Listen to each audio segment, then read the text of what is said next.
Bueno, muy buenas noches. Saludamos a todos nuestros amigos y hermanos en el admirable nombre de nuestro único y gran Dios, el Salvador, el Señor Jesucristo. De nuevo con ustedes su amigo y hermano Alexander Escobar Cerrato, transmitiendo desde su canal, Canal Pentecostal, la única verdad de Dios. Hoy para traer a ustedes, mis queridos amigos, hermanos, y todos aquellos que van a ver o ven compartir de la palabra de Dios. Hoy traemos a ustedes, pues de verdad, un tema que es bien interesante y lo vamos a mirar desde dos puntos de vista, desde el punto de vista de la unicidad y desde el punto de vista del catolicismo. Vamos a ver el tema, ¿quién es Jesús? ¿Quién es Jesús? Tanto, pues su servidor va a exponer para la iglesia pentecostal, para los unicitarios del nombre, quién es Jesús conforme a las escrituras, y el amigo Guido Rojas, que también hoy nos acompaña para compartir, lo va a hacer desde el punto de vista católico. Vamos a darle la bienvenida a nuestro amigo Guido Rojas. Guido, Dios te bendiga, ¿cómo estás? Bien, Alexander, muchas gracias. Sí, ahí sí, perdón, ¿sí me veo ahí? ¿Sí sale la imagen? Tu imagen, no, tu foto. No, no puede salir ahí. Ahí sí. Bueno, bien, muchas gracias, Alexander. Bendiciones en el nombre poderoso de nuestro gran Dios y Salvador Jesucristo. Otra vez que gusto poder compartir contigo, como siempre, la palabra de Dios. Ya lo hemos hecho en otras ocasiones, siempre en un ambiente de cordialidad, de respeto, de altura, como debe hacer entre los cristianos, con este tema que yo te lo había propuesto, mirar la óptica, como tú lo dijiste, de nuestro Señor Jesucristo desde ambas iglesias y como siempre basado en las Sagradas Escrituras. Para las personas que no me conozcan, yo soy teólogo católico de la Universidad Pontificia Javeriana, vivo en una ciudad muy cercana donde vive nuestro amigo Alexander, resido en Palmira, Valle del Cauca, Colombia, y también soy el administrador del foro de debates en Facebook, un foro de debates abierto que se llama Debates Cristianos Católicos versus otros cristianos, cuenta con más de 25,000 personas ya, es abierto, todo el mundo puede publicar sus posts, comentarios, predicaciones, reflexiones, y también, como siempre, este compartir de la palabra de Dios lo subiremos también a nuestro canal en YouTube que se llama Videos Apologética Católica. No siendo más por el momento, le damos entonces la oportunidad que nuestro amigo Alexander también haga su presentación. Gracias. Bueno, gracias, Guido. Nos agradecemos primeramente al Señor Jesús, Guido, que nos da la oportunidad de poder compartir de nuevo contigo. De verdad que eres una persona muy respetuosa. Siempre hemos compartido, debatido en el ámbito del respeto. Ojalá todos fueran como tú. Sí, lo que hoy vamos a compartir, queridos amigos y hermanos, con el amigo Guido Rojas, el teólogo católico Guido Rojas, precisamente esto, quién es Jesús desde el punto de vista tanto de la unicidad y también desde el punto de vista católico, ¿sí? Y ya ustedes tomarán nota de cada una de las intervenciones. Vamos a tener dos intervenciones de 20 minutos cada uno, y al final de cada intervención pues vamos a dar la despedida de 2 minutos. En esta ocasión, como ya es costumbre con el amigo Guido Rojas, cuando debatimos o compartimos, eh, cada vez vamos intercambiando quién va a empezar. En esta ocasión empezaré yo, como ya dije, serán dos tiempos de 20 minutos, que voy a empezar con mi primer tiempo desde ahora. Bueno, lo primero que quiero dar a conocer a ustedes, amigos, hermanos, amigos del nombre de Jesús, trinitarios, tanto católicos como trinitarios evangélicos, es quién primeramente, quién no es Jesús. ¿Quién no es Jesús? ya que este compartir se trata precisamente de descubrir, de mirar, de saber, efectivamente por medio de las escrituras o claramente por medio de las escrituras, qué nos dice ella acerca de Jesucristo.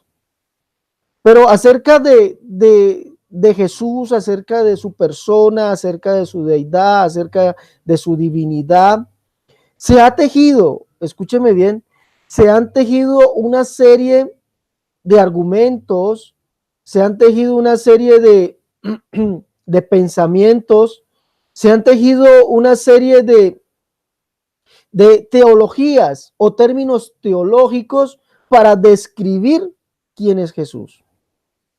Por ejemplo, de Jesús se dice que es la segunda persona de la Trinidad. Eso es un concepto teológico. Para nosotros comprender quién es Jesús, vamos primeramente a saber quién no es Jesús. Mire, como ya lo dije, de Jesús se han tejido esta serie de argumentos, pensamientos, ideas, teologías, pensamientos teológicos, palabras teológicas, se le han indilgado, digámoslo así, títulos, los cuales la Biblia no tiene para con él. Como ya lo dije, de Jesús se dice que es la segunda persona de la Trinidad. Primeramente, no hay un solo texto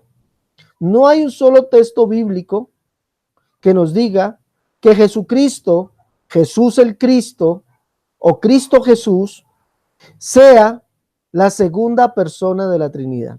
No existe ese texto bíblico. Yo he debatido, he preguntado a diferentes pastores, teólogos, evangelistas, apologistas, trinitarios, y lo que se me ha respondido de parte de ellos es que Jesús, escúcheme bien, se le dice la segunda persona de la Trinidad porque es un concepto teológico que se le coloca al Señor Jesús. Un concepto teológico. Pero la Biblia no puede estar basada en conceptos, palabras inventadas por seres humanos. Recuerde que la Escritura nos dice que si alguno habla, hable conforme a la palabra de Dios. Entonces no podemos nosotros colocarle títulos al Señor, los cuales Él mismo o la Escritura o los inspirados por Dios nunca le colocaron. Nunca le colocaron. Porque si Jesús fuese, óigame bien, la segunda persona de la Trinidad, la Escritura lo diría textualmente, lo diría. Ahora, descartando ya ese término teológico o ese título que se le da a Jesús, podemos decir que la Biblia nos dice que Jesús no es la segunda persona de la Trinidad. Pero ¿quién es Jesús entonces? Hablando en esos términos, ya no en términos teológicos, sino en términos bíblicos. ¿Quién es Jesús? ¿Admite Jesús ser el segundo? ¿Ser un segundón? No, Jesús no admite ser un segundón. Jesús no lo admite.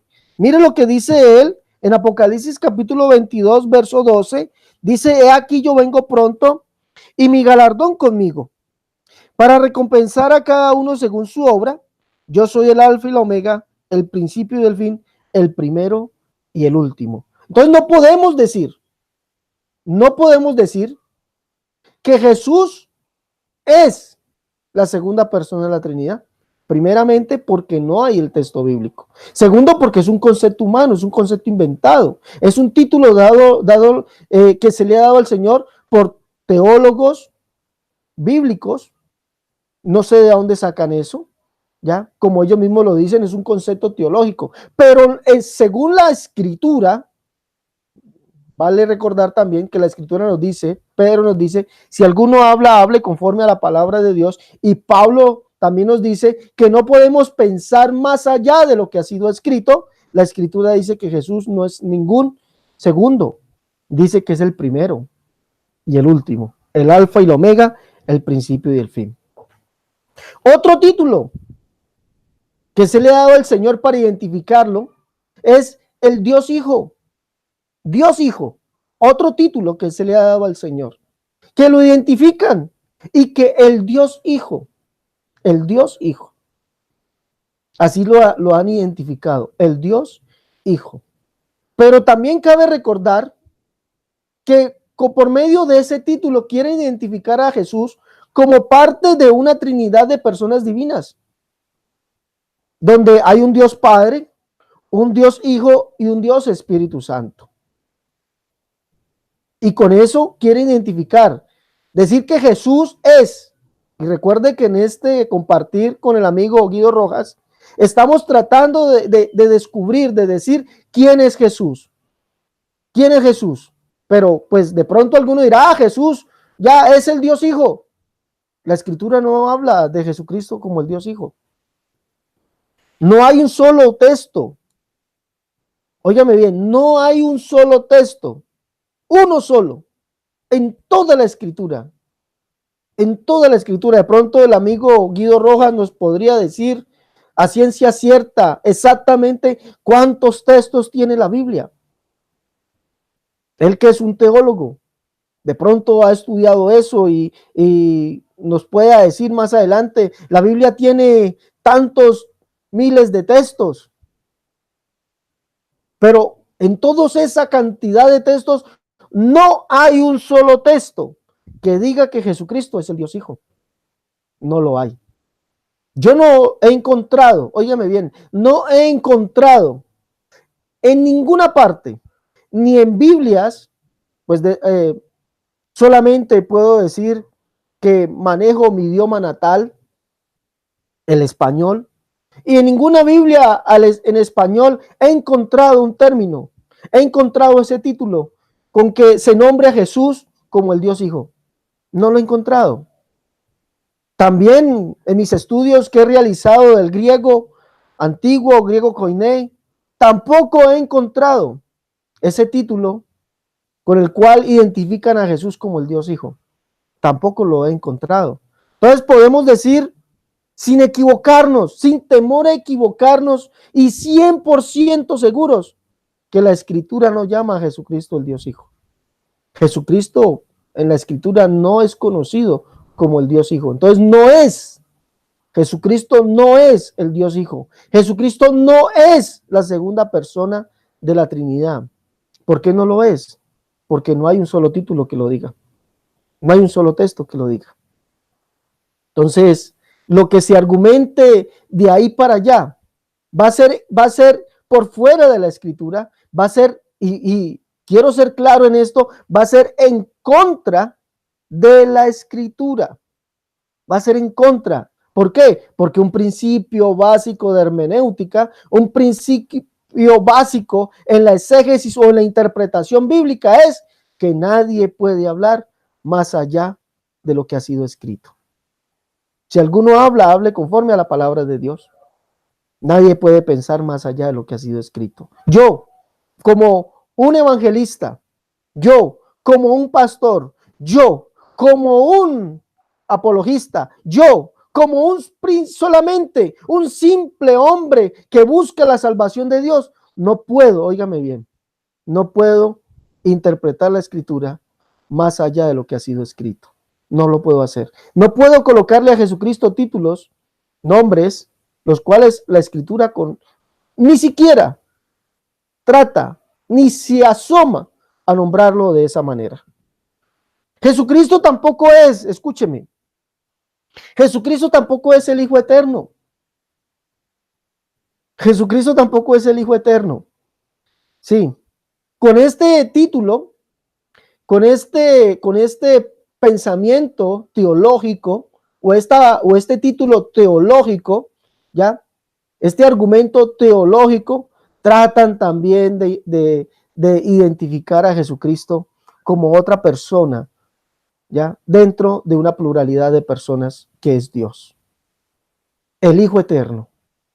Pero con este título que se le da a Jesús, con el cual se identifica a Jesús, tratan, óigame bien, o caen en la más, de pronto discúlpenme usted por la palabra que voy a usar, caen en la más perversa contradicción bíblica.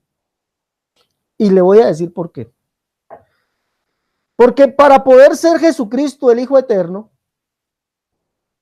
necesitaría tener una madre eterna.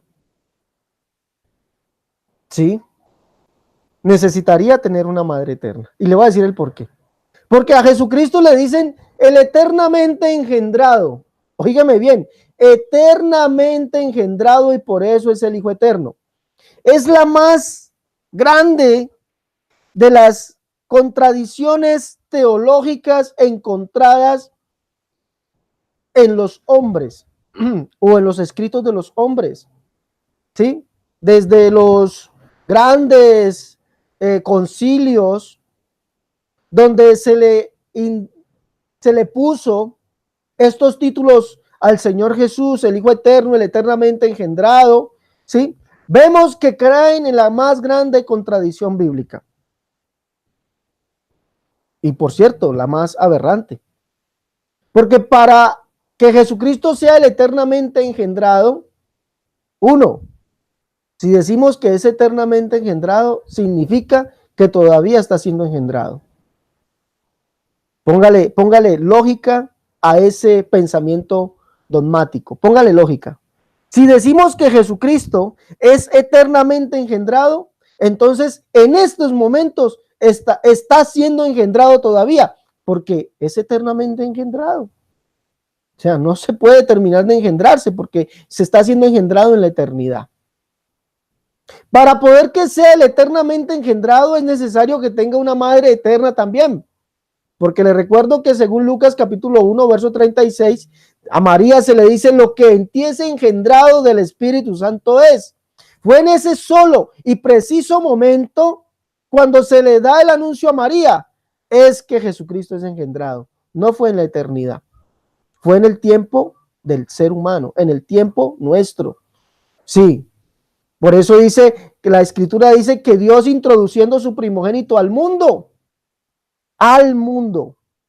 sí, lo metió en el tiempo humano. Entonces no puede ser eternamente engendrado. Es una grande equivocación, es una grande contradicción dogmática, una grande contradicción de palabras también podemos decirlo, porque Jesucristo no puede ser eternamente engendrado, porque se necesitaría estar hoy siendo engendrado en la eternidad y tener una madre eterna. Y María no fue eterna. María tuvo un principio y tuvo un fin, tuvo un nacimiento y tuvo una muerte, como todos los seres humanos, porque está establecido para los hombres que mueran una sola vez y después de esto venga el juicio. María tuvo que morir para cumplir esa sentencia bíblica. Entonces vemos que todos estos enunciados no identifican a Jesús, y nosotros como creyentes de X o Y iglesia nos llenamos, óigame bien, nos llenamos de pensamientos dogmáticos, nos llenamos de pensamientos teológicos, pero nunca nos llenamos de la Escritura. Nunca nos llenamos de la Escritura. Porque es muy diferente llamar a Jesucristo Dios que llamarlo Dios Hijo. Es muy diferente llamar a Jesucristo Dios el primero y el último que llamarlo Dios la segunda persona de la Trinidad. Es muy diferente llamar a Jesucristo Dios que llamarlo el Dios Hijo. ¿Y por qué es diferente? Porque tanto el término primero y último están en las Escrituras, pero el término segundo no está en las Escrituras, segunda persona. Porque a Jesucristo se le llama Dios. Y le voy a dar un ejemplo. El mismo Jesucristo se identifica como Dios. Lucas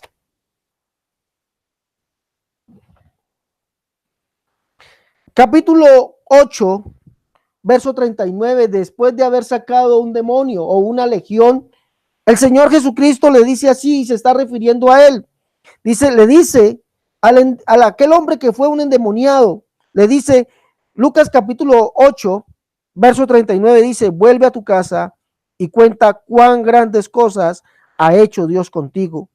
Y dice, y él se fue, o sea, aquel hombre, publicando por todas las ciudades cuán grandes cosas había hecho Jesús con él.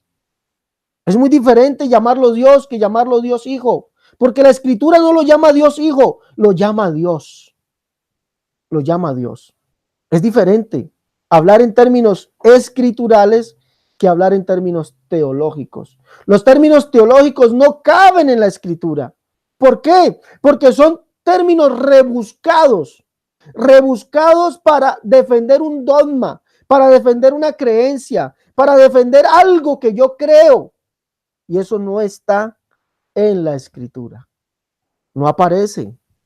Jesucristo por ninguna parte se le llama la segunda persona de la Trinidad. Al contrario, se le llama el primero y el último. Jesucristo por ninguna parte se le llama al Dios Hijo. No, se le llama Dios, que es diferente. Dios. Y eso lo vemos en Tito, capítulo 2, verso 19. Vamos a leerlo ahí. Se le llama Dios. Tito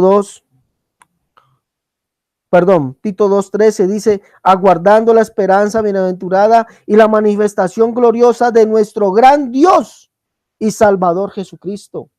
Se le llama Dios, pero nunca se le llamó Dios Hijo. Nunca se le llamó Dios Hijo. Nunca se le llamó el Hijo Eterno. Nunca. No hay un apóstol, no hay un profeta que le llame a Jesucristo Dios Hijo. Por lo tanto, no podemos decirle o ponerle estos títulos, porque Jesucristo no es eso. Ese no es el Jesús bíblico. El Jesús bíblico nunca es el Dios Hijo. El Jesús bíblico nunca es la segunda persona de la Trinidad. El Jesús bíblico nunca es el Hijo Eterno.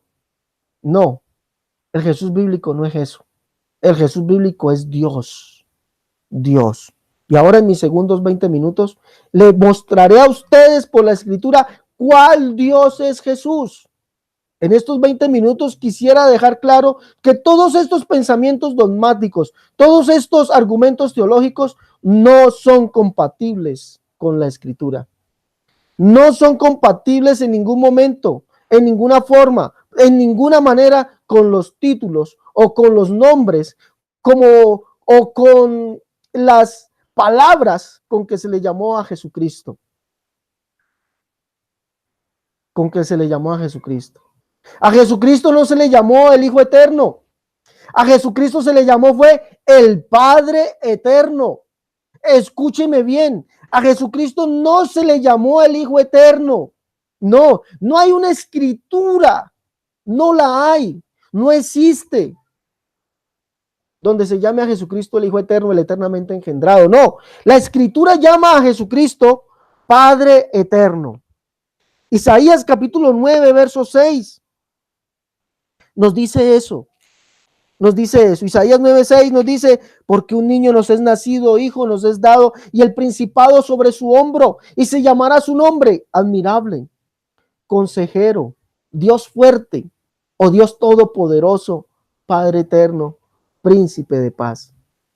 Es muy diferente hablar en términos teológicos acerca de Jesucristo y es muy diferente hablar en términos bíblicos de él.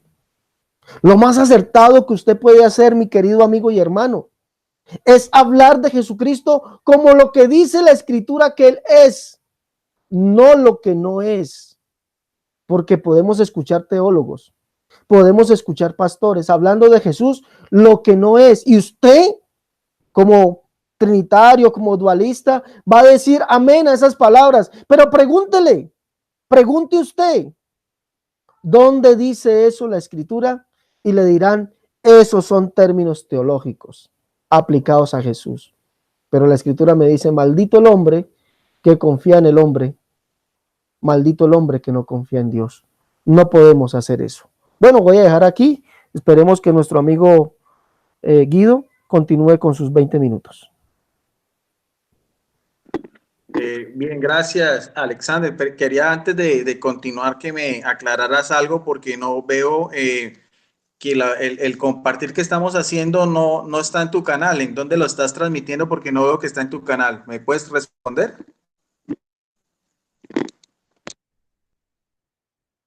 Este es un canal alterno, Guido. Ahorita lo subo al canal. No te preocupes. Ah, bueno, listo. Gracias, entonces. Bien, te quería pedir también el favor, Alexander, si puedes, faltando 5 minutos, me puedes avisar. Ok. Bien, bueno, entonces ya escuchamos la posición de nuestro amigo Alexander Serrato, una posición que va de acuerdo a su iglesia de la unicidad, la Iglesia Pentecostal Unida de Colombia. Nuestro amigo Alexander decía que hablando de la Biblia y de la teología, pero bueno, yo, aunque soy teólogo, solamente esos conceptos que él habló sobre Dios, Hijo o la Trinidad, aunque no están en la Biblia, pero sí podemos ver el contenido como tal, o la descripción o la definición sí está en la Biblia. Y hay otro principio también bíblico que dice que la Biblia se contesta con la Biblia. Yo en esta ocasión siempre utilizo Biblias en físico. Tengo esta que es la Biblia de Jerusalén latinoamericana y también mi libro Verdades de la Fe Católica. También estas son las dos fuentes que yo voy a utilizar en esta ocasión. No sé si ya estoy otra vez ahí no me veo en la pantalla. Sale ¿Me tu estoy foto, viendo ahí, Alexander, o no? sale tu foto. Ah, perdón, listo. Bueno, ahora sí otra vez. Si es que como no me veo ahí reflejado porque Alexander no utiliza su imagen, entonces ahí ya vi. Bien, entonces ya mostré la Biblia de Jerusalén Latinoamericana, una de las mejores versiones de Biblia de la editorial de Sclede Brover, hecha por eruditos bíblicos de la Escuela de Jerusalén y también parte de mi libro Verdades de la Fe Católica. Bueno, para la Iglesia Católica, a diferencia de la unicidad, existen dos conceptos importantes en Jesucristo. Nosotros creemos, basados también en la palabra de Dios, que en Jesucristo existe una naturaleza divina y una naturaleza humana. Ambas coexisten o ambas se hacen una sola en la segunda persona de que nosotros conocemos como la Trinidad, pero exactamente en Jesucristo. O sea, tiene un origen divino desde toda la eternidad y tiene también un origen humano en la Virgen María cuando se encarnó. Y eso es lo que yo voy a probar en las Sagradas Escrituras. Hay un texto que nos demuestra que Jesucristo existía anterior a su encarnación.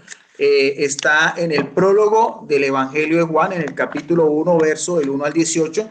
Hay que tener en cuenta que los libros de la Biblia, y sobre todo los que tienen que ver con el Nuevo Testamento, se escribieron dependiendo de una necesidad o de una circunstancia en la cual el autor sagrado, en este caso Juan, el evangelista, el discípulo, también conocido como Juan el teólogo o Juan el discípulo amado, hacia finales del siglo I, o sea, el año 96 o 98, estaba extendiéndose una herejía de los ebionitas y otra persona llamado Cerinto, donde el cual empezaron a negar la naturaleza divina de Jesucristo.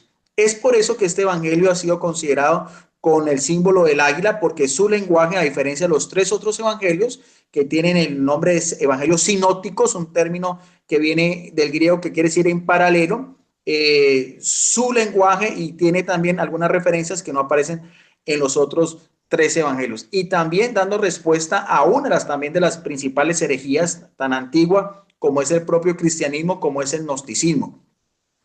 Si nosotros vemos en lo que es el prólogo del Evangelio de Juan, es muy diciente porque aquí nos explica de una forma muy clara y muy tajante y muy específica cómo Jesucristo existía antes de su encarnación, de lo que nos está hablando nuestro amigo Alexander Serrato.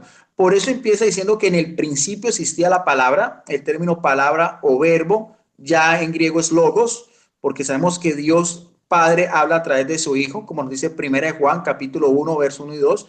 Dice, existía la palabra y la palabra estaba junto a Dios. Aquí vemos ya una dualidad. Estaba la palabra junto a Dios, pero no recalca que la palabra era Dios. En el griego koiné dialectus que hablaba nuestro amigo Alexander Escobar Serrato, el término principio en griego koiné es argesé. Y ese término, de acuerdo a la composición teológica y gramatical del autor sagrado, alude más bien a la posición en que estaba Jesucristo con el Padre, en este caso el verbo, porque no sabemos que en ese momento no era Jesús, ese es el título que se le da después, el nombre que aparece ya, que se le revela tanto a María como a José en el Evangelio de Lucas y en el Evangelio de Mateo, era el verbo o la palabra, y argesé quiere decir la posición que ocupaba Jesucristo más que el tiempo o el espacio. ¿Por qué? Porque en la eternidad no hay lugar para tiempo o espacio. La eternidad siempre es eterna. Ese es un principio filosófico que el cual uno lo puede entender. Yo no puedo decir en qué momento el Hijo empieza a existir porque no podemos deducirlo, como en este caso que empezamos esta transmisión, compartir con el hermano Alexander, hoy día martes hacia las 8:30 de la noche. Sabemos que hay un día y un lugar. La eternidad como tal está muy por encima y muy lejos de lo que es esta misma condición. Y nos sigue diciendo la palabra de Dios acerca de Jesucristo, que era la palabra que estaba en el principio junto a Dios. O sea que allí vemos dos personas divinas, el Padre y el Hijo, y nos da también características. Ya el Hijo dice, todo se hizo por ella, o sea, por la palabra, y sin ella nada se hizo. Vemos también el poder de Jesucristo como el Pantocrator, o lo que es en griego el Todopoderoso. Lo que se hizo en ella era la vida, y la vida era la luz de los hombres. Ahí empieza a relacionar ya lo que va a ser su misión mesiánica, ya cuando se va a encarnar. La luz, a diferencia de las tinieblas, y la luz brilla en las tinieblas, y las tinieblas no la vencieron. Aquí era ese dualismo que hay entre el bien y el mal, entre Dios y el diablo, entre lo que es la gracia y lo que es el pecado, entre lo que es Jesucristo como el Hijo de Dios y lo que es el demonio como el principal de los ángeles rebeldes, por el cual entra el pecado en el mundo cuando vemos en el capítulo Génesis en forma de serpiente hace caer a nuestros primeros padres, y ahí viene el primer anuncio de la salvación que se conoce como el protoevangelio, que aparece en Génesis 3:15. Sigue diciendo el apóstol Juan, hubo un hombre enviado por Dios, se llamaba Juan. Este vino para dar un testimonio de la luz, para que todos creyeran por él. No era la luz, está haciendo referencia, sino que era el último de los grandes profetas o los grandes naví, sino que debía dar testimonio de la luz. La palabra era la luz verdadera, otra vez Jesucristo, era la luz verdadera que ilumina a todos los hombres viniendo a este mundo. Si dice que viniendo a este mundo es porque existía antes de venir al mundo, está en el principio, desde toda la eternidad, al lado del Padre. En el mundo estaba y el mundo fue hecho por ella y el mundo no lo conoció. Vino a los suyos, dando a entender que vino al pueblo de Israel, a la nación judía, a la nación de los patriarcas de Abraham, de Isaac y Jacob, a la nación de los profetas, a la nación con la cual Dios había hecho una alianza en el monte Sinaí con Moisés. Y lo más curioso de todas estas cosas, como dice la palabra de Dios, que aunque vino a los suyos y dio manifestaciones como los versículos que dio nuestro amigo Alexander, por ejemplo, con lo que hablaba de Lucas, de esta curación asombrosa, que se reconoció como Dios, y muchas otras, todos esos prodigios de taumaturgo o taumación, que es el que hace milagros, es una de las características de Jesucristo, que lo voy a explicar un poco más en la segunda versión. Y sigue diciendo, vino a los suyos y los suyos no lo recibieron. Pero a todos los que recibieron les dio poder de hacer hijos de Dios, ya en una forma ya de adopción, porque nuestro amigo Alexander ese rato decía que Jesucristo es el único que se ha engendrado directamente del Padre, como aparece tanto en Hebreos capítulo 1, verso 5, como en Hebreos 5:5. Esa también es una gran diferencia entre lo que es Jesucristo en relación a los hombres sido creados y en relación también a los ángeles, que son seres espirituales creados al principio de la creación, en el principio de todo el universo. Sigue diciendo, los cuales no nacieron de sangre ni de deseo de carne, sino de deseo del hombre, sino que nacieron de Dios, ya sabemos, en un sentido figurado, en un sentido espiritual, y la palabra se hizo carne. Vemos bien ya en el verso 14 que esa palabra que coexistía con el Padre desde el principio de toda la eternidad, que no lo podemos medir humanamente hablando con un reloj, con un tiempo, con un día, un mes o una fecha establecida, vemos ya que aquí asume ya una condición de ya humano. El término carne en griego es sar, lo repite otra vez en el verso 14, y nos da una característica muy especial. La palabra se hizo carne y puso su morada, en otras versiones dice, y su tienda entre nosotros. Ya cuando Jesucristo se hace hombre, mire lo que dice la palabra de Dios, y hemos contemplado su gloria, gloria que recibe el Padre como unigénito. Este es otro término muy importante también, exclusivo del Hijo de Dios, que aparece tanto en el verso 14 como en el verso 18, que lo voy a explicar, ya que nuestro amigo Alexander Serrato dice que no hay ninguna término en la Biblia donde se diga que Jesucristo siendo hijo sea igualmente Dios. Vamos a definir también desde el griego con el término unigénito. Y nos dice diciendo que ese unigénito está lleno de gracia y de verdad. Dos características que van unidas a Jesucristo en su divinidad con el Padre y en su humanidad al encarnarse la Virgen María y de acuerdo a su misma misión mesiánica. Igual a los hombres, menos en el pecado. Santo, puro, inmaculado, como dice también en muchas partes de la Biblia y sobre todo en la carta a los hebreos. Juan dio testimonio de él y clama, este era el que yo dije, el que viene detrás de mí se ha puesto delante de mí, porque existía antes que yo. Y vemos bien que existía antes de él, de Juan, sabiendo ya lo que era la divinidad de Jesucristo. Porque humanamente hablando, vemos que Juan, el hijo del sacerdote Zacarías e Isabel, nació anterior a Jesucristo, unos 6 meses antes. Vemos lo que es en el capítulo 2 del Evangelio de Lucas, lo que fue cuando María visita a su prima Isabel. Pero vemos cómo este gran profeta, este Nabí, este Juan el Bautista, la voz que clama en el desierto, reconoce que Jesucristo es anterior a él. Pues de su plenitud hemos recibido toda gracia y por gracia, porque la ley fue dada por medio de Moisés, nos da el contexto histórico de lo que es la ley mosaica y lo que era la salvación del pueblo judío. La gracia y la verdad nos ha llegado ¿por quién? Por Jesucristo. Aquí ya aparece otra vez, aquí ya aparece el término con que se identifica el Hijo de Dios, Jesús Cristo. Jesús, el término Yeshua o Josué, quiere decir Dios salva o Yahvé salva, y Cristo o Cristos es el mismo término en hebreo de Masías o Masías, que quiere decir el ungido, el sagrado, el que era esperado o el anunciado. Termina ese prólogo otra vez dando la misma idea del apóstol Juan. A Dios, oiga bien, a Dios nadie lo ha visto jamás, hablando del Padre, pero ¿quién? Pero el Hijo unigénito que está en el seno del Padre, Él nos lo ha contado. Entonces, en el verso 18 reforzamos otra vez esa característica que veíamos desde el principio, la unidad, la relación, la coexistencia de divinidad, de intimidad, de unión íntima entre el Padre y el Hijo. Y vuelve a recalcar que el que viene es el Hijo, que es Jesucristo, y lo relaciona como unigénito, un término en griego que viene de dos vocablos que es monogenes, mono único, y genes quiere decir el único en su género, el único en su especie, el único que es igual al Padre, único engendrado, único en su clase, único nacido, sin paralelo y incomparable, dando a entender que Jesucristo es consustancial, o sea, tiene la misma sustancia del Padre, como lo dice Hebreos 1:3. Él es el Hijo de Dios en forma única, el Hijo legítimo de Dios, monogenes teos, como aparece en Juan 1:18. Ahora, ¿qué pasa entonces con la naturaleza humana de Jesucristo? Bien, había sido profetizada por Isaías. Si vamos al libro de Isaías, que ha sido llamado como el quinto evangelio, un libro escrito casi 800 años antes de la era cristiana, sobre todo lo que nos dice Isaías en el capítulo 7, verso 14, una referencia a lo que es ya la venida humanamente hablando del verbo de Dios hecho carne. Dice, pues viene el Señor mismo. ¿Quién es el Señor? El Adonai. En el Antiguo Testamento siempre se identifica como al Padre, a Yahvé, el Dios de los ejércitos, Yahvé Shebaot. Dice, el Señor mismo va a dar una señal. ¿Cuál es esa señal?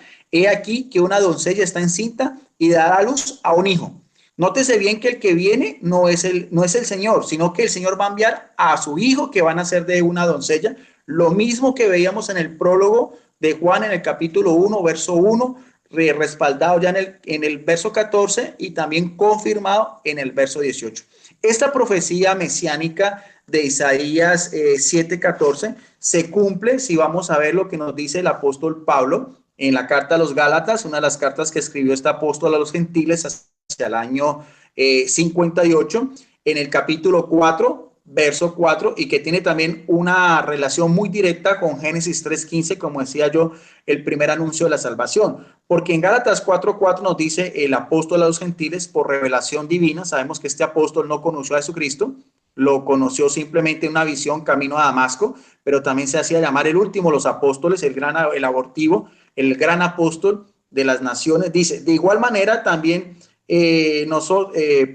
Gálatas 4:4, cuando dice, pero al llegar la plenitud de los tiempos, qué importante esto, la plenitud de los tiempos ya en la historia de la salvación que viene desde los patriarcas, desde los anunciados por los profetas, de la ley de Moisés, de todos los oráculos, de los reyes, dice, cuando llega la plenitud de los tiempos, por la iniciativa del Padre, porque todo viene por la misma iniciativa del Padre, dice el apóstol Pablo, envió Dios. ¿A quién envía Dios? ¿A él mismo? No, envía a su Hijo. Ya sabemos que este Hijo existía desde toda la eternidad y es llamado unigénito, una característica que solo aparece en relación directa al Padre con el Hijo, y también que es engendrado, como veíamos anteriormente en Hebreos capítulo 1, verso 5 y Hebreos 5, 5. Dice, nacido de mujer, aquí el término mujer, gracias, guné en griego, y nacido bajo la ley. ¿Cuál ley? Sabemos que es la ley de Moisés. Vemos entonces ese mismo concepto. Ya en su naturaleza humana, sabemos, también nos dice la palabra de Dios, que por medio de los profetas Dios había comunicado este mensaje que trata de su Hijo Jesucristo, nuestro Señor, que como hombre era descendiente también del rey David. Muy importante esto, el reinado mesiánico también con Jesucristo. Por eso es que Poncio Pilato coloca en la cruz rey de los judíos, Jesus Christus res idundorum. Eso aparece en Romanos 1, 3, 4 y en 2 Timoteo 8, ya humanamente hablando. En su naturaleza humana, viene de la estirpe de David, humanamente hablando su padre es David. Tanto José como María eran descendientes de la casa de David, como dice también Romanos 1:3, porque él mismo, tomando naturaleza de siervo, nació como hombre. También ese signo cristológico muy hermoso que aparece en Filipenses 2:7, asume su condición humana y toma la posición más baja en el judaísmo antiguo, que era de siervo, dulé o esclavo. En cuanto al humano, era de raza judía, como también nos especifica el prólogo del Evangelio de Mateo, capítulo 1, verso 1, donde dice que Jesucristo venía tanto de Abraham, el padre de los patriarcas, como de David, en cuanto a la dinastía monárquica. En cuanto al humano de raza judía y de la tribu de Judá, en Hebreos 7:14, de los 12 hijos que trae Jacob, sabemos que Judá, como lo dice también Apocalipsis 5:5, Jesucristo, el león de la tribu de Judá venían los reyes y los sacerdotes venían de la tribu de Leví. Jesucristo era de la tribu de Judá. Pues por un poco tiempo Dios hizo a su Hijo algo menor que los ángeles, también aparece en Hebreos 2:9, humanamente hablando, porque Jesucristo en su condición divina siempre ha asistido, teniendo un desarrollo normal, ya que fue creciendo en cuerpo y mente, gozando el favor de Dios y de los hombres. Humanamente hablando, el Padre veía en el cielo cómo Jesucristo, humanamente hablando, sus 33 años, y cuando hace su primera manifestación a los 12 años, como aparece en Lucas 2:52, y en referencia a Proverbios 3:4, tenía el agrado, tenía el apoyo y tenía el respaldo de su Padre en el cielo. Entonces, con esta intervención, primera intervención, dejo claro la posición de la Iglesia Católica sobre la divinidad de Jesucristo y su humanidad en la segunda persona de la Trinidad. Entonces, vamos a escuchar atentamente a nuestro amigo Alexander en su segunda intervención.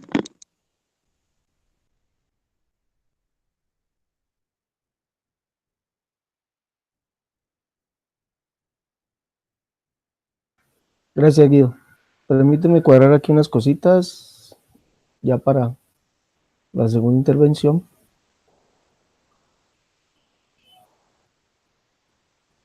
Listo.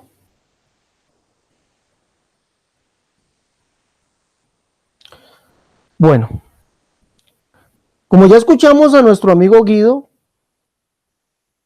él nos habla también del concepto teológico y nos dice que Jesús, pues, que hablándolo acerca de los conceptos teológicos, dice que él puede mostrar esos conceptos en la Biblia. Y habla que Jesucristo como la segunda persona de la Trinidad fue mostrado en Juan 1:1, Juan 1:18, Juan 1:14, Isaías 7 y Filipenses capítulo 2, verso 7. Pero ninguno de esos textos, vuelvo y aclaro, no hay un solo texto bíblico, no hay un solo texto bíblico que muestre a Jesucristo o que diga que Jesucristo es la segunda persona de la Trinidad. Dicho esto, ya podemos decir que lo que Jesucristo no es que Jesucristo no es la segunda persona de la Trinidad, no lo dice. Jesucristo no es el Dios Hijo, no lo dice. Jesucristo no es el Hijo Eterno, no lo dice la Escritura. Sí, Jesucristo no es eso. Ahora, ¿qué dice la Escritura? La Escritura sí dice, voy a decir lo que dice, sí dice quién es Jesucristo. La Escritura me dice que Jesucristo es el Hijo de Dios. Lucas capítulo 1, verso 31 dice, y ahora concebirás en tu vientre y darás un hijo y llamarás su nombre Jesús. Este será grande y será llamado Hijo del Altísimo, y el Señor Dios le dará el trono de David su padre. Podemos decir eso. ¿Jesucristo es el Hijo de Dios? Sí. ¿Los unicitarios reconocemos que Jesucristo es el Hijo de Dios? Sí, lo reconocemos. Ahora, ¿la Biblia dice que Jesucristo como el Hijo de Dios es otra persona diferente a Dios? No, no lo dice. No lo dice. Y vamos a analizar los versos que nos da el amigo Guido al final de estos 20 minutos. Vamos a analizarlos. Y vamos a tomarnos un tiempo para analizarlos. Pero, ¿qué nos dice la escritura acerca de Jesucristo? ¿Qué reconocieron? Óigame bien. ¿Qué reconocieron los apóstoles, los que estuvieron con él, los que anduvieron con él, los que hicieron carpas, tiendas, durmieron y compartieron el alimento con él? ¿Qué demuestra? Vivieron con él. ¿Qué nos dicen ellos? Judas nos dice esto de Jesús. ¿Quién es Jesús? Recordemos que dijimos que Jesucristo era Dios. Pero para Judas, ¿quién es Dios? O Jesucristo como Dios. ¿Es el segundón, es la segunda persona? No, mire lo que dice. Aquel pues que es poderoso para guardaros sin pecado y presentaros delante de su gloria irreprensible con grande alegría. Al Dios único, sabio, nuestro Salvador, sea gloria, magnificencia, imperio, potencia, ahora y por todos los siglos. Amén. Al único y sabio Dios, dice Judas, nuestro Salvador. ¿Quién es el Salvador? Jesucristo dijo que él era el Salvador del mundo. Entonces Judas dice que Jesucristo es el único Dios. Y si es único es porque no hay otro igual a él, no hay otro semejante a él. Como dicen, es que Jesucristo es la segunda persona porque él hace parte de una pluralidad de personas. Pero aquí dicen que él es el único Dios y único no admite. Si hablamos único numéricamente, único, es solo.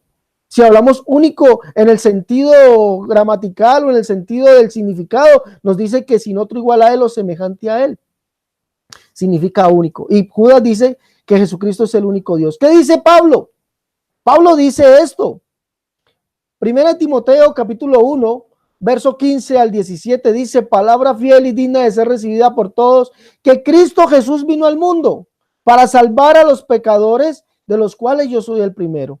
Pero por esto fui recibido a misericordia, para que Jesucristo mostrase en mí el primero toda su clemencia para ejemplos de que habían de creer en él para vida eterna. Por tanto, mire cómo exalta Pablo a Jesucristo. Por tanto, al Rey de los siglos, inmortal, invisible, al único y sabio Dios, sea honor y gloria por los siglos de los siglos. Amén. Tanto para Pablo como para Judas, Jesucristo es el único Dios. Y recordemos, tanto numéricamente como gramatical o el significado de la palabra único significa sin otro igual a él o semejante a él. No tiene gemelo, no tiene semejante. Entonces, ¿de dónde sacan ese cuento? Discúlpenme la palabra, que dice que Jesucristo es otra persona diferente y distinta a Dios. No, él es el único Dios. Como Dios es el único Dios. Ya dijimos, ya mostramos que Jesucristo es Dios. Pero ¿qué Dios es? El único Dios. Lo muestra Pablo y lo muestra Judas. Ahora, es de aclarar algo que dice nuestro amigo Guido en cuanto a Juan. Vamos a ponerlo aquí. Juan, capítulo 1, verso 14.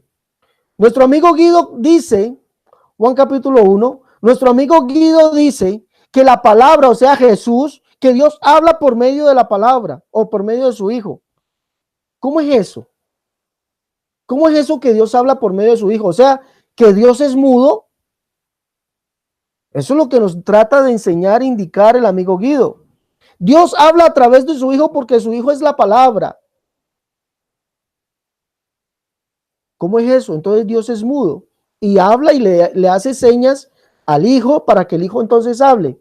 Es un mal concepto, tanto del texto gramatical en el griego como su aplicación en las escrituras. ¿Por qué? Porque cuando la escritura me habla de la palabra, y voy a mostrarlo aquí en el griego, ya, Salmo 33, verso 4, que dice: Joti, Euses, Hologos, Tou, Yahweh, Kai, Pantato, Erga, Autov, Empistei. ¿Qué quiere decir esto? Mire, dice: porque recta es la palabra de Jehová, y toda obra de él fue hecha con fe o con fidelidad. Sí, por la palabra de Jehová fueron hechos los cielos y todo el ejército de ellos, por el aliento de su boca. Verso 6. O sea, ¿qué es el hologos? Como aparece en Juan 1:1, ¿ya? Juan 1 dice o habla del hologos, que estaba con Dios. Pero ¿qué es el hologos? Como ustedes lo ven aquí en pantalla, es la palabra que ¿qué? Que sale por la boca de Dios. Por la palabra de Jehová fueron hechos los cielos y todo el ejército de ellos por el aliento de su boca. Verso 9, porque él dijo y fue hecho, él mandó y existió. O sea, Dios no es mudo. Dios no es mudo para que otro hable por él. Dios no es mudo. La palabra, el hologos, es lo que sale de su boca. Es el aliento de su boca. Es lo que él habla. No es otra persona. No, y aquí lo estamos viendo. No es otra persona. Bueno, no quiero extenderme en este tema porque es muy largo y solamente demostrar eso. Ahora, el amigo Guido dice, referente a Juan, referente aquí a Juan, vamos a buscar dónde tenemos Juan aquí. Juan 1, aquí está. Dice Juan 1:14, y aquel verbo fue hecho carne y habitó entre nosotros y vimos su gloria, gloria como la del unigénito del Padre lleno de gracia y de verdad. Y Juan dio testimonio de él y clamó diciendo, este es de quien yo decía, el que viene después de mí es antes de mí porque es primero que yo. O sea, el amigo Guido nos dice que este Jesús, que es la segunda persona de la Trinidad, ya existía, porque Juan dice que es primero que yo. Pero le tengo malas noticias tanto al pueblo católico como al pueblo trinitario protestante. Aquí Juan no se está refiriendo, óigame bien, Juan no se está refiriendo a otra persona divina que era antes que él o que preexistía antes que él. No, si usted lee desde el texto 19 entenderá también la explicación del verso 18, a Dios nadie le vio jamás, el unigénito hijo que está en el seno del Padre, él le ha dado a conocer. ¿Cómo le dio a conocer? Mire, aquí está el testimonio de Juan. Este es el testimonio de Juan cuando los judíos enviaron de Jerusalén sacerdotes y levitas para que le preguntasen, ¿tú quién eres? Confesó y no negó, sino confesó, yo no soy el Cristo. Y aclaro que todo el mundo, católicos, trinitarios, dualistas, solamente llegan hasta el verso 18. De aquí para acá no cogen nada y vuelven a aparecer en el verso 29. Pero del verso 19 en adelante se pierden. Esta escritura no existe para ellos. Y le preguntaron, ¿qué pues? ¿Eres tú Elías? Dijo, no soy. ¿Eres tú el profeta? Y respondió, no. Le dijeron, pues, ¿quién eres? Para que demos respuesta a los que nos enviaron. ¿Qué dices de ti mismo? Dijo, yo soy la voz de uno que clama en el desierto, endereza el camino del Señor, como dijo el profeta Isaías.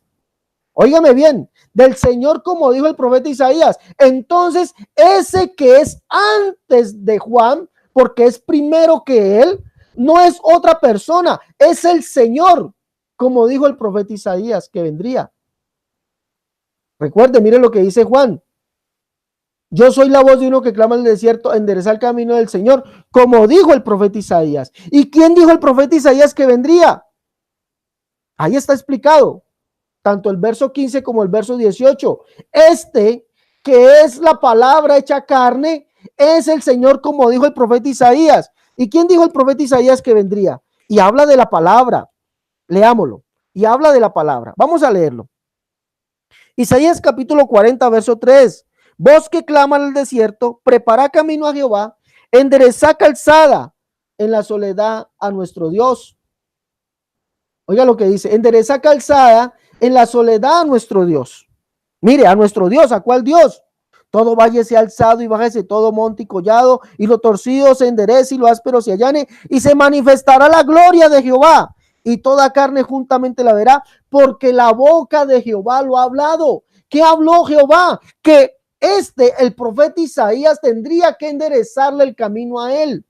Y se manifestará la gloria de Jehová y toda carne juntamente la verá. Verso 10 o verso 9 al final dice, ve aquí al Dios vuestro. Verso 10, he aquí que Jehová el Señor vendrá con poder y su brazo señoreará. ¿Quién vendría? Jehová. ¿Y quién es Jehová para Isaías? Léalo. ¿Quién es Jehová para Isaías? Isaías capítulo 63, verso, vamos de una manera rápida, Isaías 63, verso 16, dice, porque tú eres nuestro Padre, si bien Abraham nos ignora, Israel no nos conoce, tú Jehová eres nuestro Padre. Isaías 64, 8 dice, ahora pues Jehová, tú eres nuestro Padre y nosotros barro. Jehová para Isaías es ¿quién?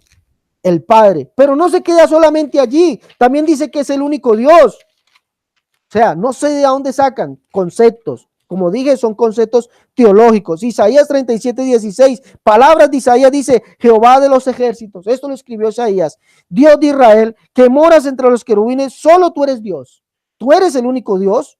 Monos ahí, solo o monos, único o solo tú eres el Dios de todos los reinos de la tierra. Tú hiciste los cielos y la tierra.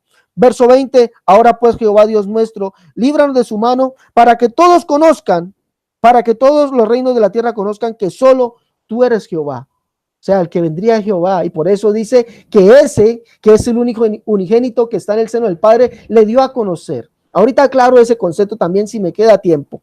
¿Sí?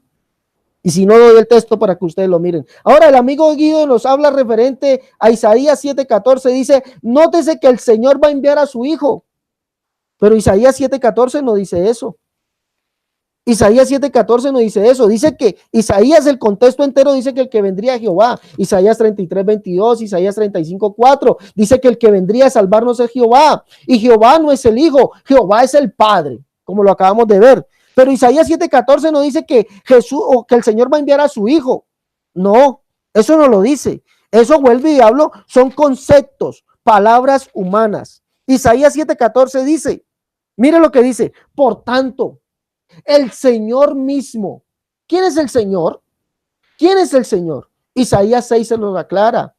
¿Sí? Dice que Isaías vio al Señor, a Jehová de los ejércitos. Para Isaías ese es el Señor. ¿Quién es el Señor? Por tanto, el Señor mismo os dará señal. Es el Señor mismo. No dice que va a enviar a su Hijo. He aquí que la Virgen concebirá y dará a luz un hijo y llamará su nombre Emmanuel. Ese nombre está identificando quién es Jesús. Porque este debate se trata de identificar quién es Jesús. ¿Quién es Jesús? Emmanuel. ¿Qué significa Jesús? Dios con nosotros. Ese es Jesús. Ese es Jesús. Dios con nosotros. O sea, ¿quién? El Señor mismo. Como lo dice, yo mismo iré y lo salvaré. Ahora, recuerde que el nombre Jesús, ya, el nombre Jesús significa Salvador. Eso significa el nombre Jesús.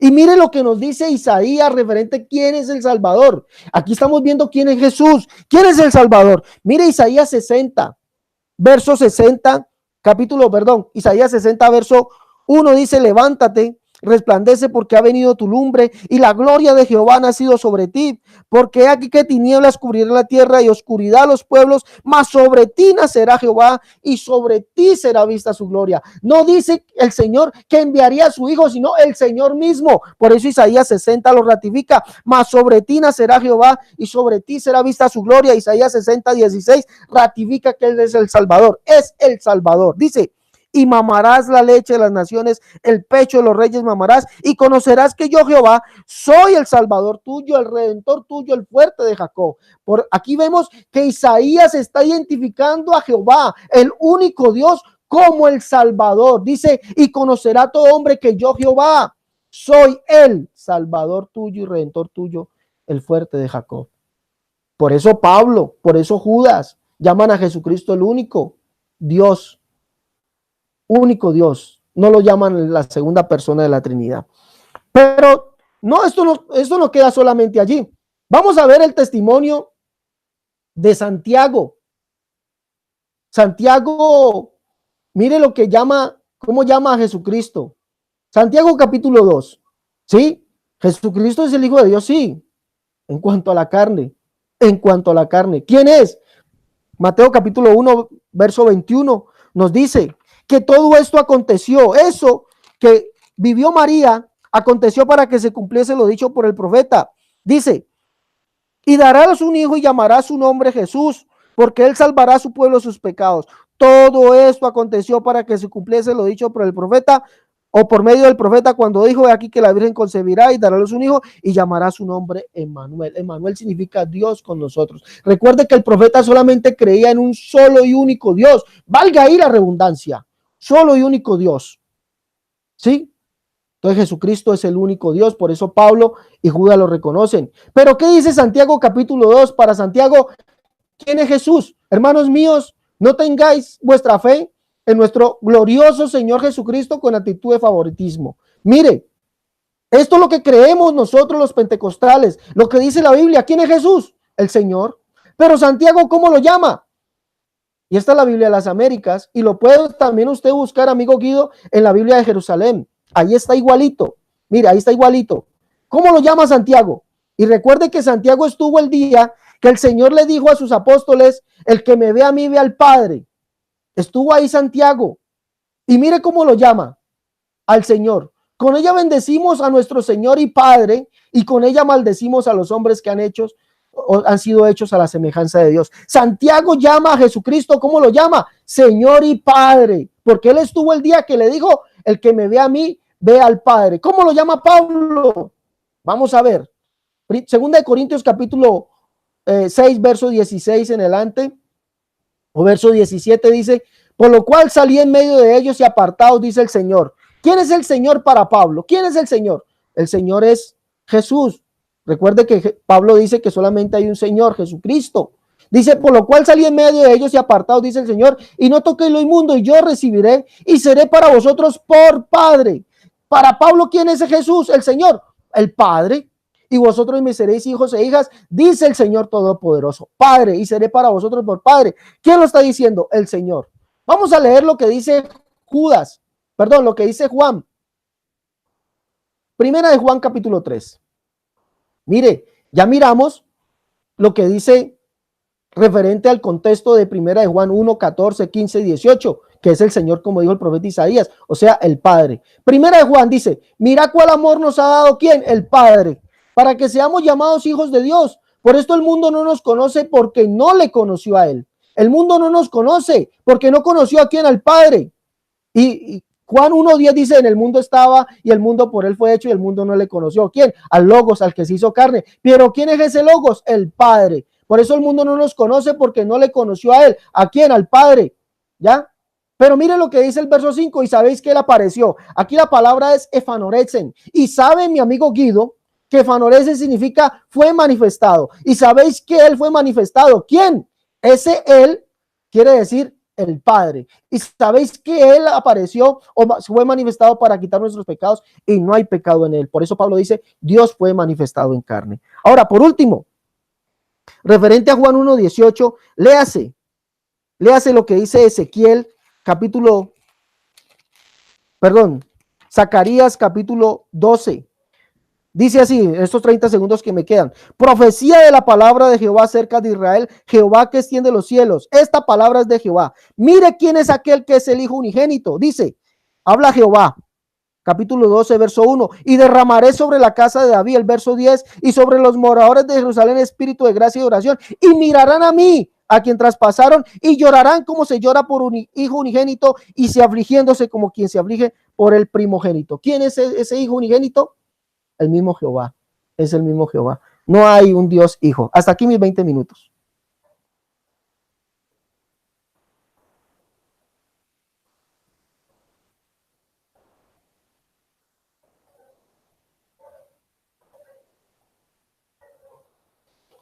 Bueno, el amigo Guido, vamos a darle unos minuticos. Si regresa, y si no, pues damos por terminado este debate.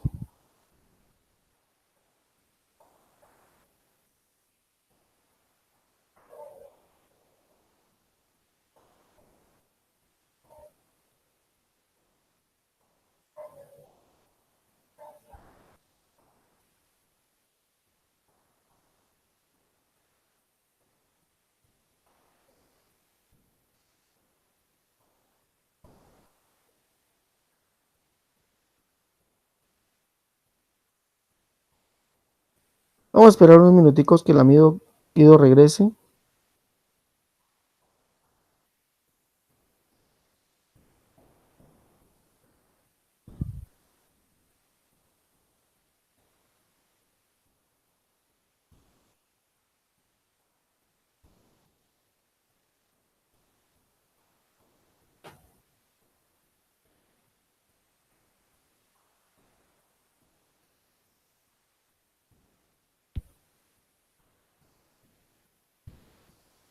Se le cortó la transmisión. Vamos a esperar que el amigo Guido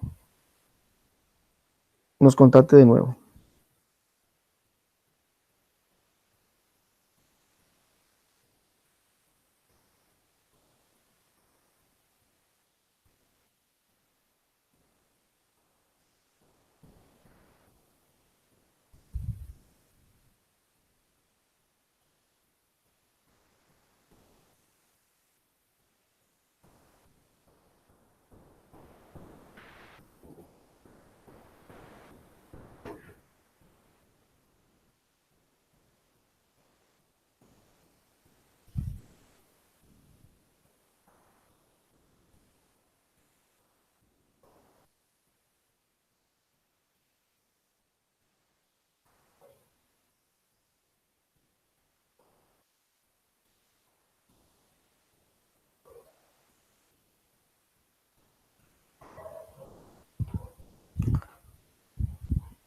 Ya estamos haciéndolo.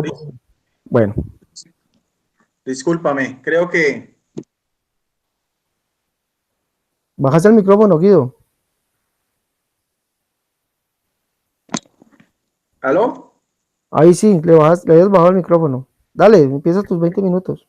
Sí, bueno, discúlpame, José Luis, creo que fue aquí en mi casa que hubo un bajón de energía, entonces alcancé a escuchar gran parte de tu transmisión. Bien, entonces ya en mi segunda intervención quiero hacer énfasis, alcancé a escuchar algo sobre José Luis estaba hablando otra vez de la relación solamente de la persona de Jesucristo, no sé, pero no alcancé de pronto si nuestro amigo José Luis explicó un término que a mí me llama mucho la atención que es Alexander, muy importante, que es unigénito, no sé, pero bueno, no sé Alexander, si... no soy José Luis, Alexander. Perdón, Alexander, discúlpame, Alexander, sí. Bueno, entonces, yo en esta segunda intervención, vuelvo y te repito, por favor, cuando falten 5 minutos, me avisas. Yo ya explicando en mi primera intervención de que Jesucristo tiene una naturaleza, una preexistencia en su divinidad con el Padre, desde Juan 1.1, como lo explicaba, todo ese prólogo que me parece muy importante. En el verso 14 habla que es el Hijo el que se encarna, el Padre no es el que se encarna, sino que es el Hijo. Y veamos también en el verso 18 otra vez esa misma relación entre el Padre y el Hijo, cuando el Hijo manifiesta su gloria ya humanamente hablando, y ya la relación ya en su humanidad, ya en un tiempo establecido, como lo dice Gálatas 4:4, en el cumplimiento de los tiempos, ¿quién? Dios envía a su Hijo. No es Dios mismo el que se encarna, sino que Dios envía a su Hijo. Ahí está otra vez esa dualidad. Ya en su ministerio público, Jesucristo asume varias funciones de su legado mesiánico, de su misión mesiánica. En Zacarías 6:13 hay una alusión que se puede hacer una prefigura, porque todo el Antiguo Testamento y sus personajes principales son prefiguras de Jesucristo, sobre Jesús dando dos misiones como rey y como sacerdote. Eso lo vemos en Juan, en el capítulo 1, verso 49. Vamos entonces al Evangelio de Juan, capítulo 1, verso 49, donde dice la palabra de Dios, Jesucristo ya iniciando su ministerio público y reuniendo a sus primeros discípulos. Natanael le dice, Natanael, ¿de qué me conoce? Le respondió Jesús, antes de que Felipe lo llamara, cuando estabas debajo de la higuera. Le respondió Natanael, que es el mismo Bartolomé, le dice, Rabí o Raboni, que quiere decir maestro, tú eres el Hijo de Dios y tú eres el Rey de Israel. Vemos solamente en este versículo 49 tres títulos referentes a Jesucristo: Rabí o maestro, maestro de acuerdo a la ley mosaica, en el mismo contexto que hemos hablado en que Jesucristo vino a la nación de Israel, Hijo de Dios, y también eres el Rey de Israel, el Rey prometido. Por eso es que Jesucristo, veíamos también su naturaleza humana, que también tiene sangre davínica o sangre real. Y el otro título que aparece en Zacarías 6:13 es el de sacerdote. También hace alusión todo lo que es la carta a los hebreos. Jesucristo en su humanidad, como veíamos anteriormente, por pertenecer a la tribu de Judá, no cumplió funciones propiamente sacerdotales. Jesucristo se reunía más que todo en las sinagogas, predicaba en las sinagogas, solamente al templo iba en las grandes festividades o cuando expulsó a los mercaderes. No obstante, el autor desconocido de la carta a los hebreos, que algunos la atribuyen a Pablo, otros a Bernabé o a Apolos, sí especifica también esa función sacerdotal en Jesucristo, porque él también, de acuerdo a lo que es la religión, tiene tres papeles importantes. Él es sacerdote, al mismo tiempo él es una ofrenda, un sacrificio, un holocausto por el Padre, y el altar es su cruz la cruz del Calvario en Jerusalén, cuando fue crucificado por la salvación de todos nosotros, como lo dice 1 Juan, capítulo 2, verso 2. En Hebreos capítulo 3, verso 1 nos dice, por lo tanto, hermanos santos, participemos de una vocación celestial, consideremos a quien, al apóstol, aquí también dice apóstol y sumo sacerdote de nuestra confesión, que es Jesús. O sea, aquí vemos otros dos títulos, el de apóstol, que quiere decir enviado, enviado por quién, enviado por el Padre, y también como sumo sacerdote en la persona de Jesucristo. Entonces, vemos que Jesucristo es un rabino, cumplió funciones de rabino, cumplió funciones de rey, anunciado también, como entró Jesucristo el domingo de Ramos, según Zacarías 9:9, montado en un burrito, como lo hacían antiguamente los reyes. También es apóstol porque es enviado por el Padre y también es sumo y eterno sacerdote. Ya en su ministerio público, Jesús realiza tres características especiales que lo identificaban de acuerdo a lo que él había su misión aquí en la tierra. En Mateo 4, 23 y 24 nos dice la palabra de Dios en Mateo 4, 23 en adelante, del 23 al 25, nos dice, Jesús enseña y sana. Recorría todo Jesús, toda Galilea, nos sitúa en Galilea al norte, Galilea de los Gentiles, donde Jesucristo pasó 30 años de su vida, por eso era conocido como Jesús de Nazaret, el Nazareno o el Galileo. ¿Y qué hacía? Empezando su ministerio público, enseñaba en las sinagogas, que eran los lugares de culto, de oración a los judíos, como todavía hoy en día lo hacen, el sábado o el día de descanso, el séptimo día, proclamando la buena nueva, por eso que es un apóstol también, la buena nueva o el evangelio de qué, del reino. El reino que prometió Jesucristo es el reino de los cielos, el reino eterno, como aparece también en Mateo capítulo 5, capítulo 6 y capítulo 7, y curando todas las enfermedades y toda dolencia en el pueblo. Su fama llegó a toda Siria y le trajeron todos los que se encontraban mal con enfermedades y sufrimientos diversos, endemoniados, lunáticos y paralíticos, y a todos los curó. Y le siguió una gran muchedumbre de Galilea, Decápolis, Jerusalén, Judea y de todo el lado del Jordán. Aquí vemos tres características especiales de Jesucristo. Jesucristo enseñaba, didascaír en griego. Jesucristo también predicaba el evangelio, la buena nueva, que es en griego kerisaín, y también Jesús curaba o sanaba, que es un término en griego que quiere decir terapebein. Esas son las tres características de Jesucristo en su ministerio público: enseñar, predicar y sanar. Los signos mesiánicos que lo acompañaron a su misión enviado por el Padre. Se me había olvidado decir que nuestro hermano Alexander decía que si el Padre era mudo, el Padre no es mudo, porque hay tres episodios en los evangelios donde el mismo Padre reconoce a Jesucristo, le da su complacencia, le da su voz de apoyo y le da toda autoridad cuando Jesús es bautizado también en el templo de Jerusalén y en su transfiguración.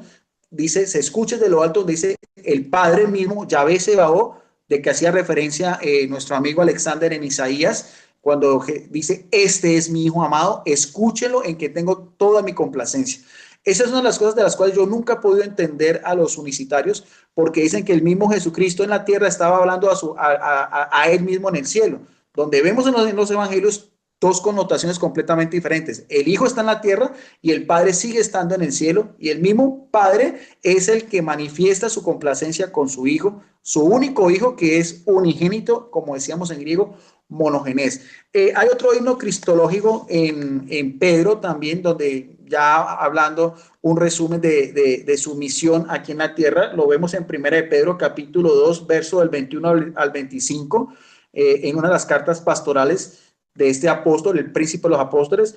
Pero para esto ha sido llamados, ya que también Cristo sufrió por ustedes, dándonos un modelo para que sigan sus huellas. El que no cometió pecado, esa era una característica también de Jesucristo, igual a nosotros, menos en el pecado, y en cuya boca no hubo ningún engaño, el cual a ser insultado, haciendo referencia a lo que fue el proceso de Jesucristo, tanto en el Sanedrín como en el pretorio romano con Poncio Pilato, al ser insultado no respondió con insultos. Al padecer no amenazaba, sino que se ponía en manos de aquel que juzga con justicia.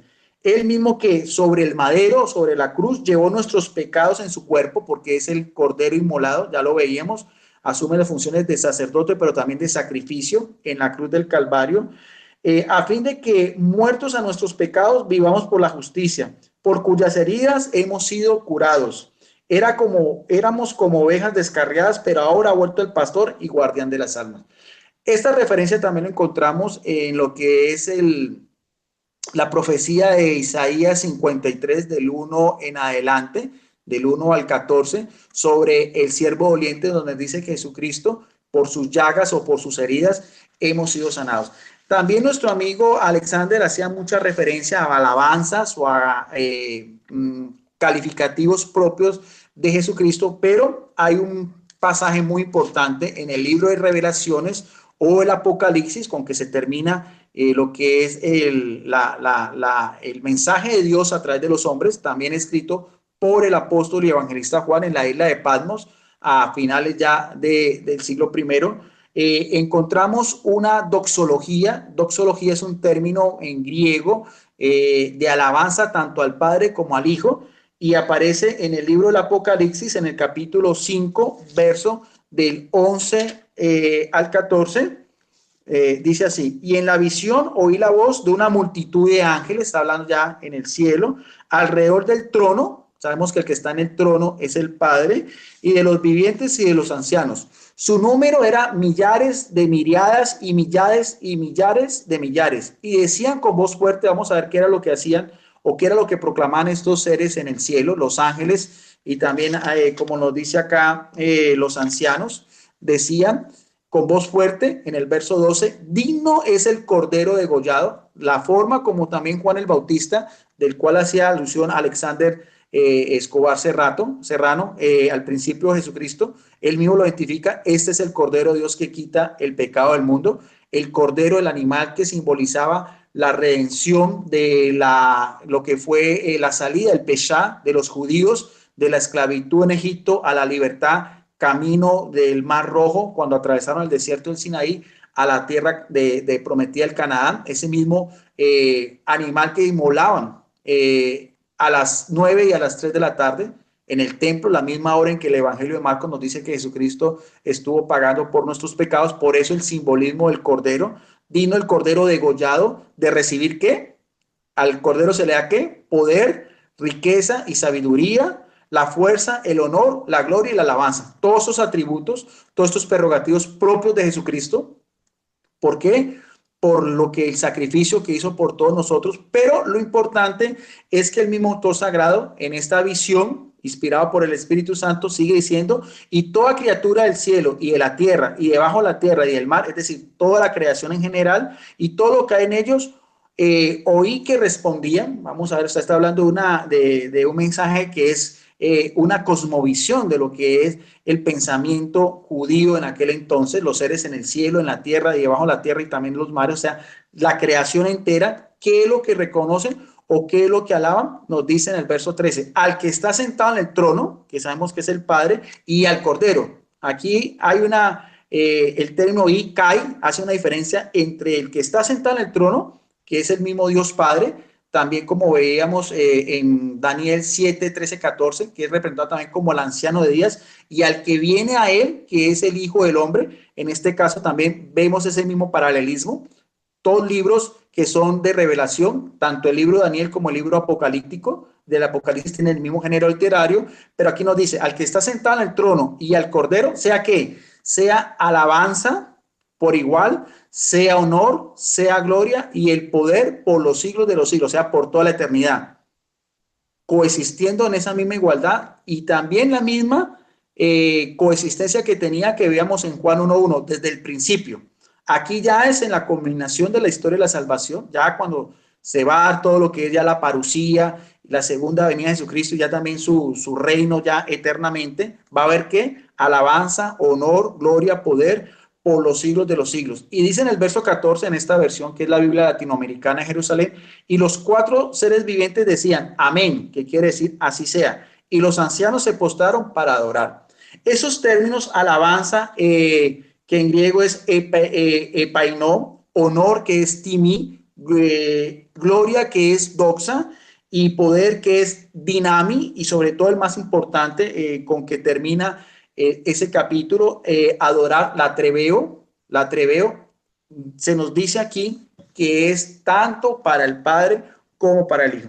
Entonces, con todas estas citas bíblicas, desde mi posición como teólogo católico, quise también dar a entender, en resumidas cuentas, la naturaleza divina de Jesucristo, su preexistencia humana al lado del Padre, el Logos, el Verbo, su existencia ya humanamente hablando, en la culminación de los tiempos, como dice Gálatas 4:4, humanamente hablando, igual a nosotros, menos en el pecado, cumpliendo tres funciones: predicar, enseñar y sanar, los títulos propios de él como rey, legítimo rey, como sumo sacerdote, como apóstol, como rabino, y también su muerte en la cruz, la forma como fue llevado, el comportamiento de Jesucristo, llevado como un cordero al matadero, en relación a Isaías 53, del 1 al 14, y sobre todo ya después de toda la culminación de toda la historia de la salvación, como nos dice el libro del Apocalipsis,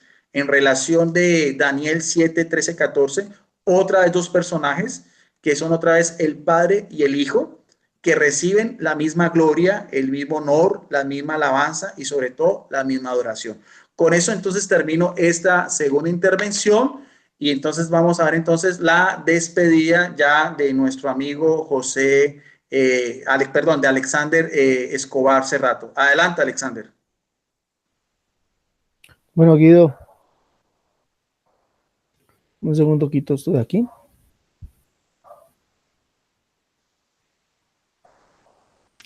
Bueno, agradecemos al teólogo católico Guido Rojas por haber tenido la amabilidad de estar en esta noche con nosotros. Pues él fue eh, el que extendió la invitación a su servidor a que debatiéramos este tema. Para mí es un honor en esta noche haber tratado este tema contigo, Guido. Agradecemos también a la audiencia del canal Pentecostal La Única Verdad de Dios, a todos los que en un futuro verán este debate. La recomendación: saquen sus conclusiones y lleguen al conocimiento del verdadero Dios y único Dios, Jesucristo. Gracias al amigo Guido Rojas por haber estado en esta noche con nosotros. Guido, Dios te bendiga. Bien, gracias, Alexander, también a ti. Como siempre, es un placer también compartir contigo. Siempre nos enriquecemos. Siempre he dicho yo, esto es compartir. Salimos fortalecidos, pero también tenemos una actitud de escucha, que eso es muy importante. Siempre te lo he dicho, admiro toda ese amor que tienes tú por tu iglesia, dando a entender tus creencias y aquí compartirlos en la palabra de Dios con todos.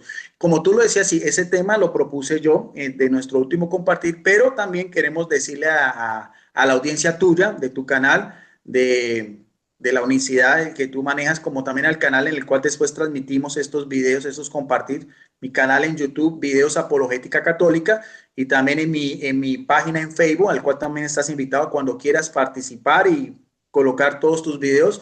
Que llama Debates Católicos, Debates Cristianos Católicos versus otros cristianos.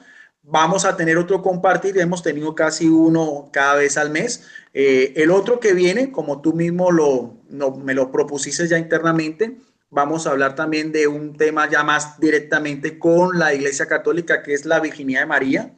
La posición de la Iglesia Católica, decir que María fue virgen antes del parto, en el parto y después del parto, y también tu posición, que es la misma, ahí sí hay una unanimidad de criterio de todas las iglesias cristianas, salvo algunas excepciones como la iglesia ortodoxa o la iglesia bautista, sobre el tema de la virginidad de María. Ese será para un próximo compartir. Vamos a ver si se hace ya a finales de diciembre o empezando enero, de acuerdo a lo que los dos nos pongamos de acuerdo. Por mi parte, no es más. Bendiciones para todas las personas que vieron este compartir. Como dijo Alexander, terminamos y empezamos y terminamos como amigos, como dos caballeros, como debe ser. Ese es el comportamiento de todo cristiano. Y como dijo Pablo en 1 Tesalonicenses 5:21, estudienlo todo y retengan lo bueno. Cada uno va a mirar los planteamientos de cada uno de nosotros y sacará sus propias conclusiones.